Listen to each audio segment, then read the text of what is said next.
welcome back with another banger. It's the React Files. Hope you're having a good night. Let's get straight to it. Compilation for you all here today of space missions from Russia and the USA on live feeds and recordings of strange anomalous activity happening around missions that they're performing. Okay, so we've got the Apollo 10. We had a white orb flying past there, and now we have a as you can see here, an external tank separation. There's your tank, and look to the right here, look at that.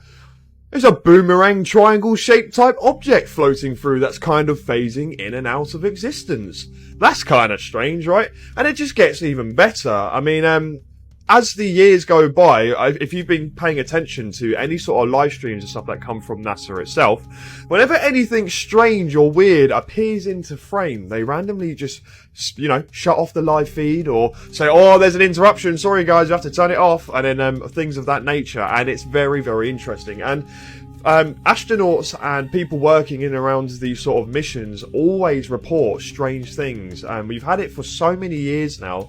As you can see here, we got things coming all the way from the mid 1900s forwards, and it's very interesting.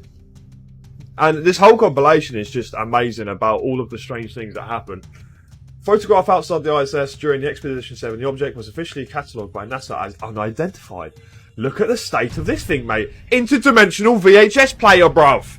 You know what I'm saying? What is going on here? And again, Aurora Borealis, right?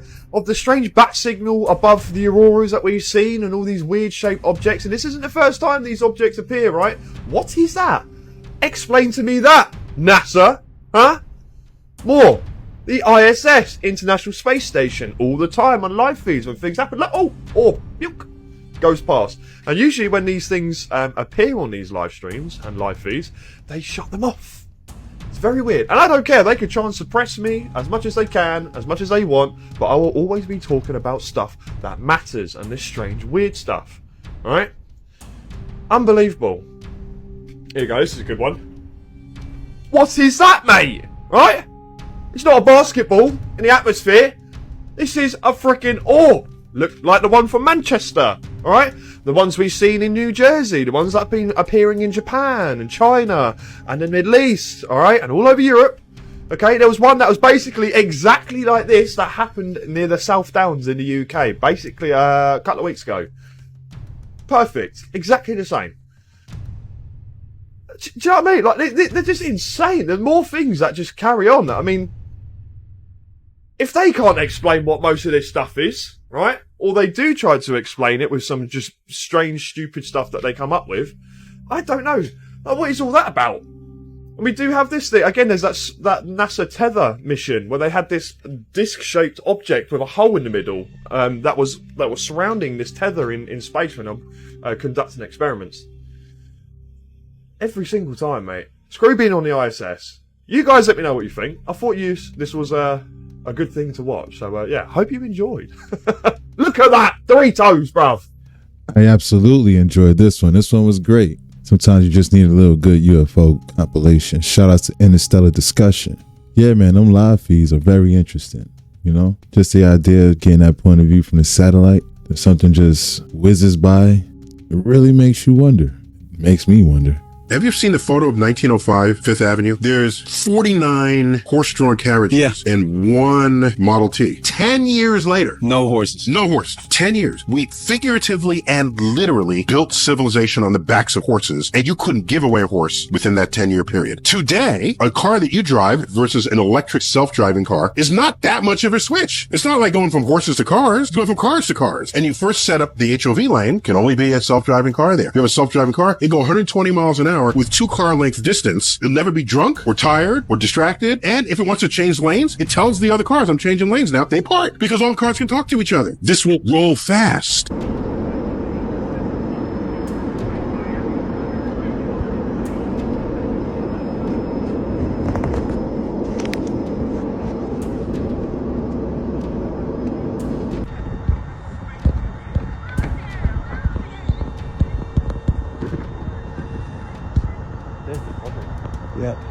This was the view today, February 24th, on a Delta plane. This is the 1 millionth plane in the last 3 months that are having crazy issues. Imagine you've been watching the news for months and every single day you're seeing all these planes go down randomly, go upside down and explode, all sorts of crazy stuff. You're in the cabin and smoke starts filling everywhere. I mean, in just a few days ago, somebody video recorded what appears to be duct tape right up on the wing of one of these planes. A different plane, of course. For the record, some claim it's speed tape, but again, we're looking at thousands of planes going down in months. Am I the only person that finds it extremely weird and suspect? At what point do they open an investigation? We're taking a live look from the world's busiest airport where a Delta flight had to make an emergency landing. A return to Atlanta's airport this morning, forced to return just minutes later. Very scary flight for some Delta Airlines passengers this morning when their plane filled with smoke and they were forced to make an emergency landing here. After takeoff, they were in the air when the smoke filled the plane. So what do y'all think about this? Flying in 2025 seems to be extremely risky. I agree. Riding planes in 2025 is truly suspect. Shout outs to the real Moon Henry. But to try to fix something on an airplane with duct tape is truly unacceptable.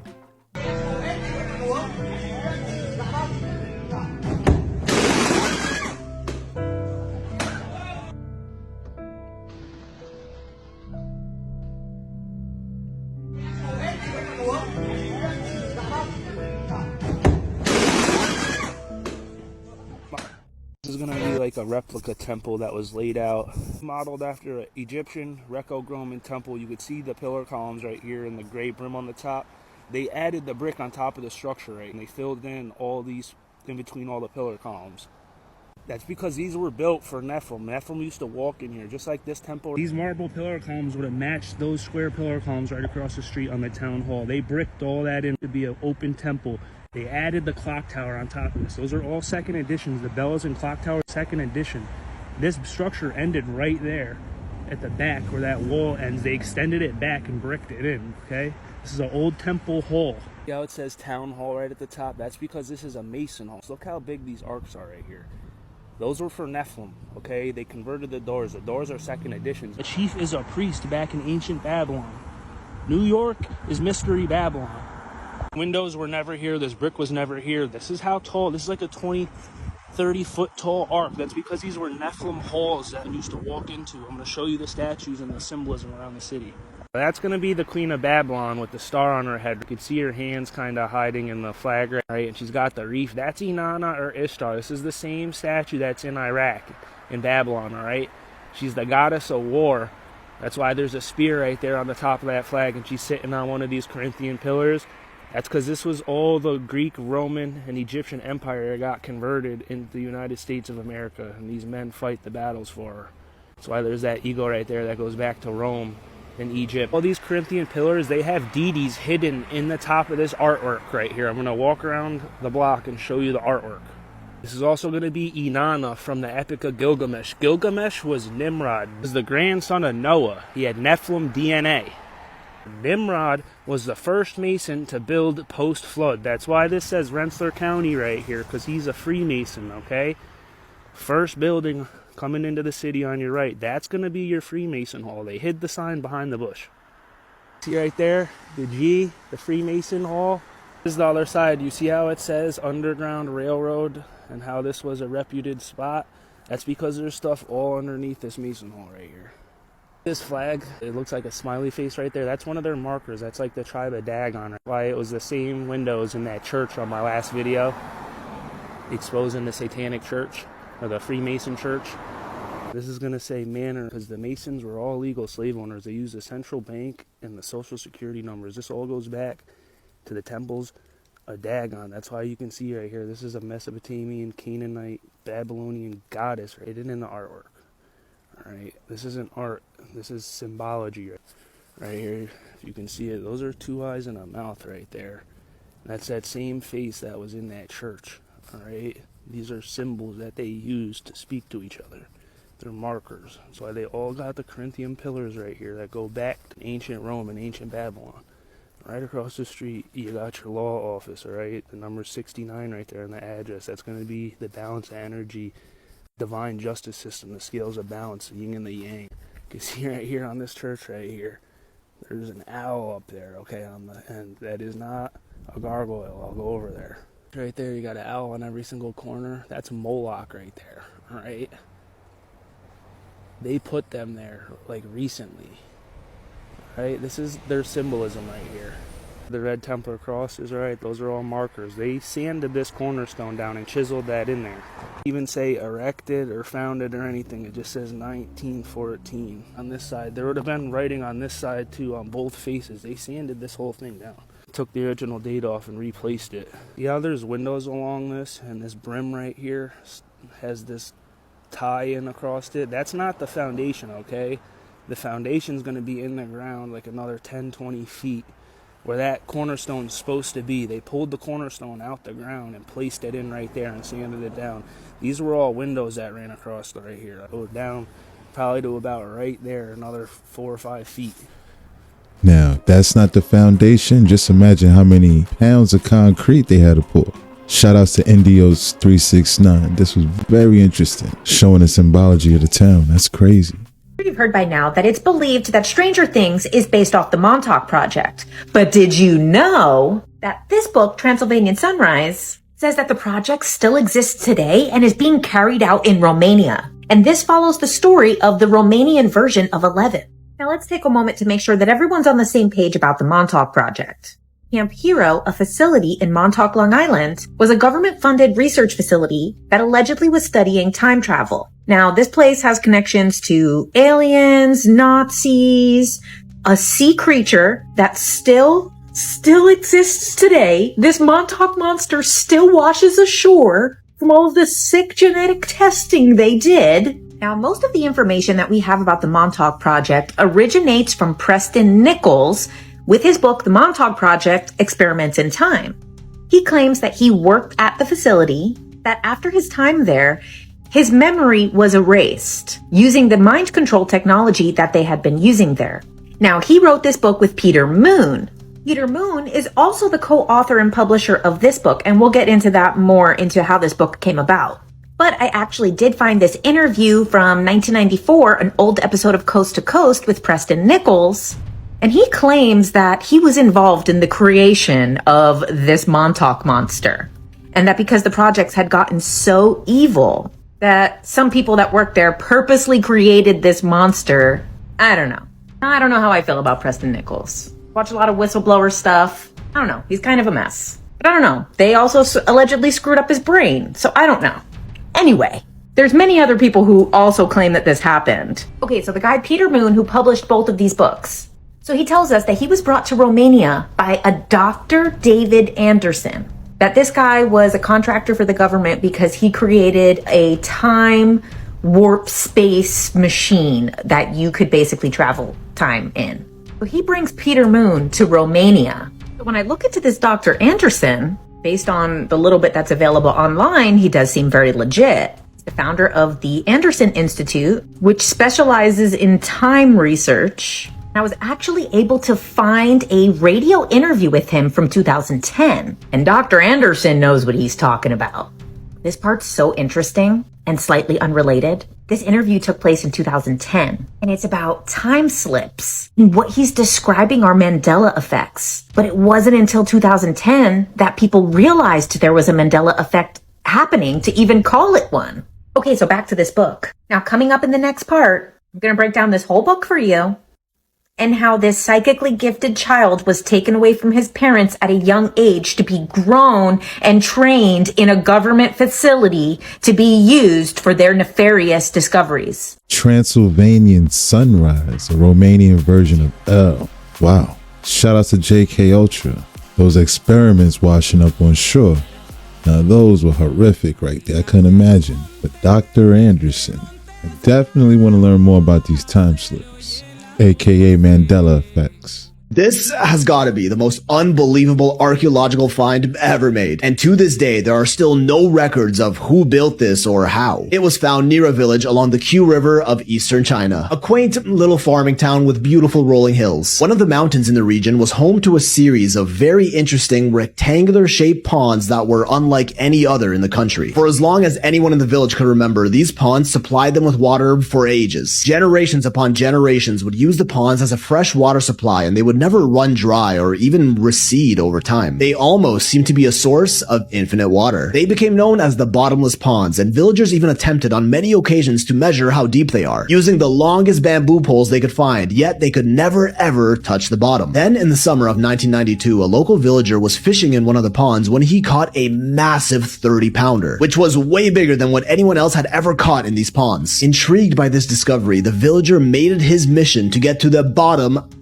of this mystery. So he convinced 3 other villagers to help him drain one of the ponds entirely, which was an ambitious project by any means. They get a hold of a basic manual water pump and get to work continuously pumping the water out of one of the ponds day and night in shifts. After 5 days of non-stop pumping, the water level had only dropped a couple feet, but they made their first earth-shattering discovery. Just below the surface of the water, on the far side of the pond, they see a set of stairs going down into the bottom of the pond. This was clearly huge. Excited, they get 4 more water pumps and rallied a few more villagers to help their cause and continued pumping non-stop for 17 more days. And they did it. They drained the entire pond, and what they found shocked not only the village, but the entire world as well. They were looking directly into an ancient man-made subterranean complex that completely defied their entire understanding of history. These are the Long U Caves, crafted with perfectly flat floors, enormous rooms, grand pillars, and even intricate art carved into its walls. The entire excavation revealed 24 caves in a massive underground network, 14 of which were collapsed, but the 10 that stood were just unexplainable, indicating a level of sophisticated precision in making these caves that totally rewrote conventional ancient Chinese history as they knew it. The walls had finely carved patterns, a level of detail typically achieved by only the most advanced artisans, and were even found on the ceilings, which would have been even harder to pull off, which in some areas would stand up to 10 stories tall, with a total area spanning 11,000 square feet across all of the caves, with no evidence of soot or burn marks anywhere on the walls or ceilings, implying they either did all of this in complete darkness or using some lighting method we're not aware of. Not to mention, some of these caves didn't even connect with each other, yet were perfectly chiseled with walls less than 50 centimeters thick separating them. This level of precision is borderline impossible for its time. Once again, an ancient structure so impressive that it almost seems like they had some form of advanced technology that was either lost or suppressed over time. If it even was possible with the technology available at the time, it's estimated a project like this would have taken centuries to finish. Current estimates put it at around 2,000 years old, yet there are no records of these caves anywhere in ancient Chinese history. Just like the Egyptians, the ancient Chinese were meticulous record keepers of everything they did, yet not a single account of this engineering marvel of a complex found anywhere among them. Seems to be a trend among ancient cultures to make epic shit and just never write about them for some reason. There isn't even any evidence of the people who could have built these caves. On top of that, this complex would have required the removal of millions of tons of stone, which is nowhere to be found. Such a monumental quantity of rock would have left a huge impact on the surrounding landscape, yet the region around the cave has nothing. But overall, China is no stranger to caves like these. 100 miles north, we see the Huashan Grottos, another network of 36 caves with a similar sophistication as Long U. Despite being a project that would have also taken centuries to complete, there are also no records of who built them, how they were built, or for what purpose. They're just there. And just as mysteriously, the millions of tons of rock removed from the subterranean network are nowhere to be found. Maybe they were transported and used in other projects, like the mythical Great White Pyramid they so closely guard. Same with the Guyaju Caves, China's largest cliff-dwelling complex composed of 117 caves, discovered in 1984, sprawling over 25 acres, more than 1 million square feet. These are made out of granite, which we know is very hard and very difficult to carve, so we can't even begin to imagine how they did any of this. All of these caves lack significant datable archaeological evidence and have very few, if any, historical records of their construction. Isn't it kind of weird that a civilization known for its meticulous record keeping has no surviving records of arguably its most impressive feats? We really have no idea how old any of these are. Common estimates putting them around 2,000 years old, but we really have no way of accurately dating rocks. And it doesn't end with caves. Ancient China is home to some of the most amazing understudied monuments monuments in the world, like the impressive Haijin City Fortress carved directly into the side of a mountain gorge, an absolute marvel of ancient engineering with an intricate network of tunnels and dwellings inside, all heavily eroded from time. And of course, the centerpiece massive 30-foot entrance carved into the canyon wall, which would have clearly been difficult to make. This fortress once again has very little historic records to show where it came from. The theory proposed by historians was that local farmers of the region with no knowledge of stonework constructed this fortress to protect themselves against bandits. Yeah, and others will probably try to convince you it was naturally formed. I mean, if this isn't clear evidence of some lost civilization, I don't know what is. Well, what if it isn't a lost civilization because they actually found it? In 1986, construction workers near the city of Guanghan accidentally discovered 2 pits filled with thousands of artifacts that belong to a civilization that we have absolutely no record of other than these relics, totaling around 13,000 artifacts of gold and bronze statues, figurines, masks, some even made out of jade, others up to 5 feet wide and 9 feet tall, which became known as the Sanshendui people, who featured distinct large eyes and big ears that kinda...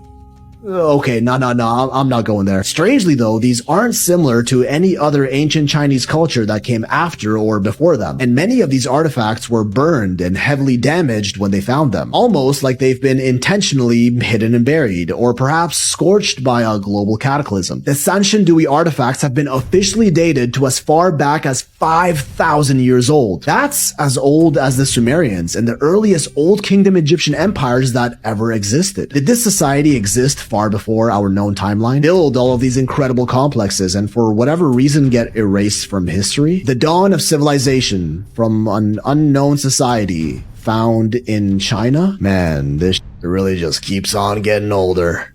I totally agree that this is the most fascinating find when it comes to archaeology. Shout out to Phil Spixel. We literally know nothing about history. It just makes you wonder, man. Like, wow. Looking at those hieroglyphics, I was like, it makes you feel as if they knew and they were leaving their story for their future, which is us. 11 from Stranger Things closely mirrors the story in Transylvanian Sunrise, which claims to be based on true events. There's another Montauk project happening in Romania. But the author of this, Radu Cinemar, met this 11 type of person who is named Caesar Brad, when Caesar is a full-grown adult in his mid-30s.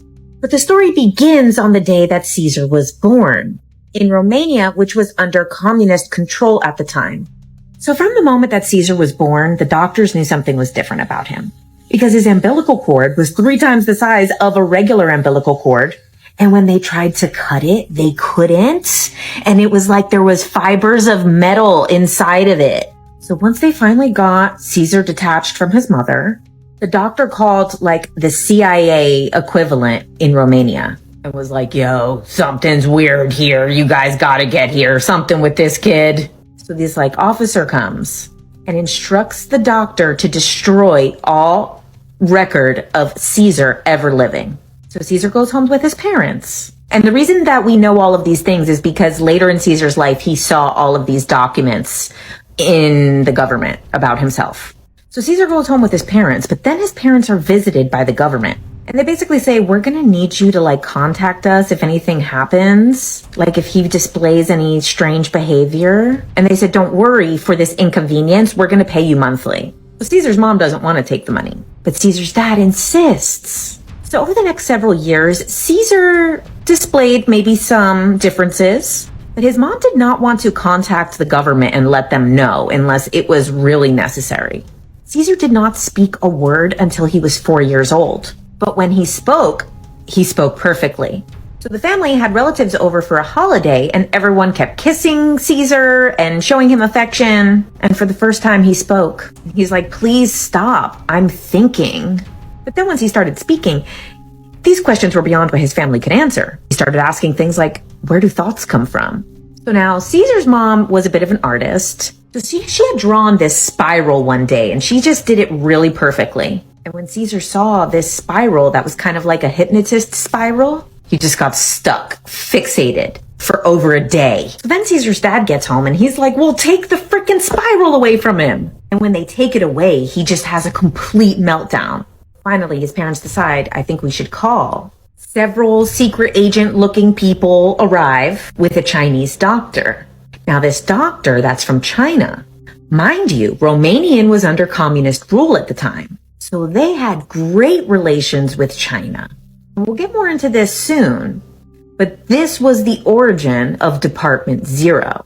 Department Zero is above top secret in Romania, and it was created to study parapsychology. And Romania and China were working together at the time with an exchange program between their smartest minds to develop parapsychology, clearly, for mind control.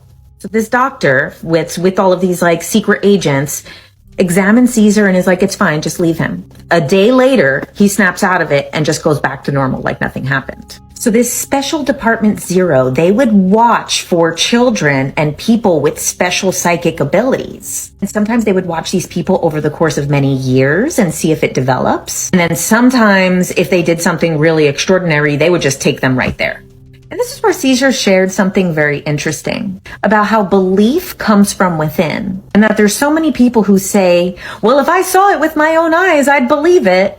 But if those people were to actually see it, most of the time they rationalize to themselves all of these other scenarios that could possibly explain it, then acknowledging what they saw could be outside of the bounds of what they thought was possible. And he says this is what happened to his mother when he was 7 years old, because she walked in the room and Caesar was levitating.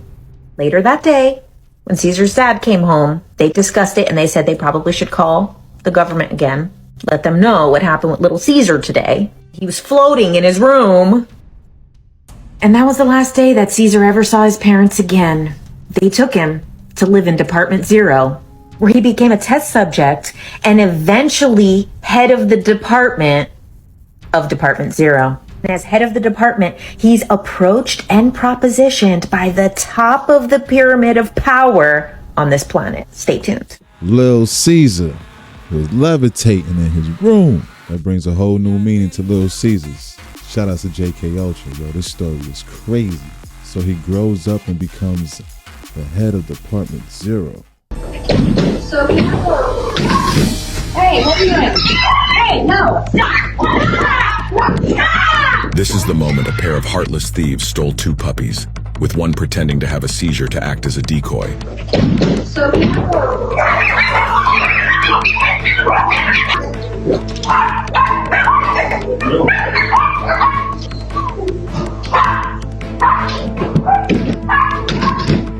what are you doing? Hey, no! Stop!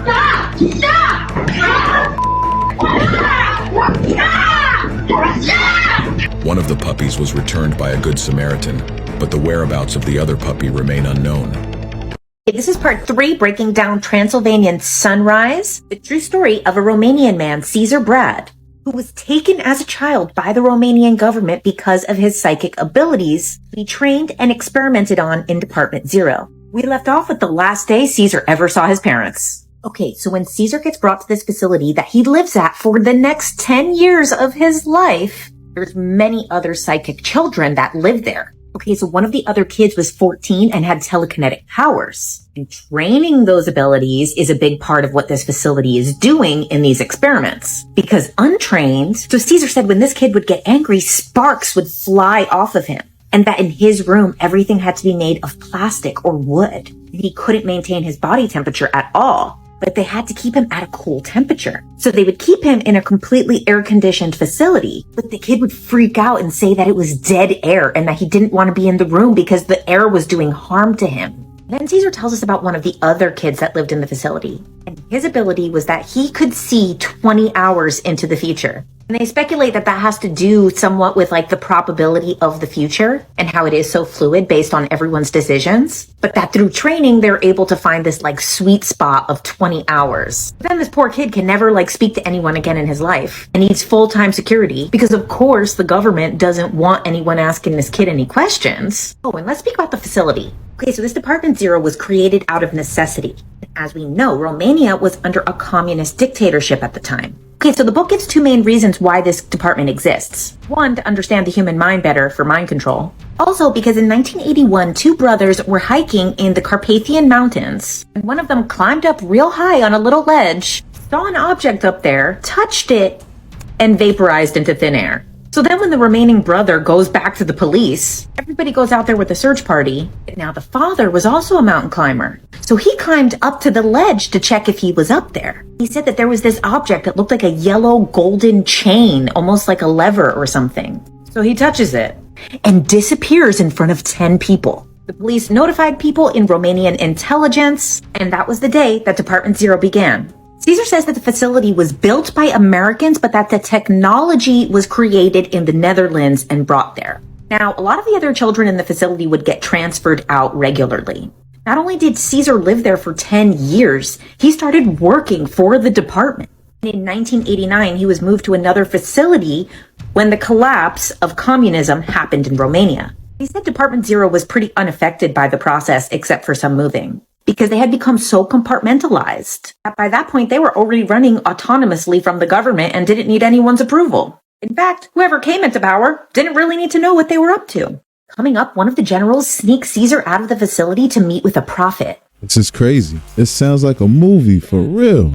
Straight like Stranger Things. Shout out to JK Ultra. Yeah, she got me with this one. This is a total rabbit hole. Like what happened on that mountain in 1981, witnessed by 10 people, well 11 including the brother, is something that's crazy. Like where is that point? Like what's going on? Bongino was offered and accepted the position as number 2 at the FBI under Kash Patel, deputy director of the FBI. Dan Bongino, one of the greatest guys in America, who is former NYPD, former Secret Service, who has been like on the pointy edge of the spear on calling down the BS attacks on Trump and with respect to the investigations against him and all that stuff for a long time now.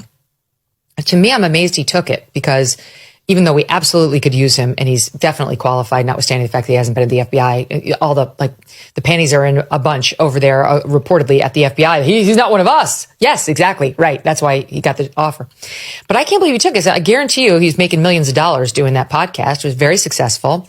And so good for him. You know, it's a self-sacrifice. He's definitely very close with Trump. He's had a religious reconnection or awakening post his significant cancer experience, which, I mean, he almost lost his life.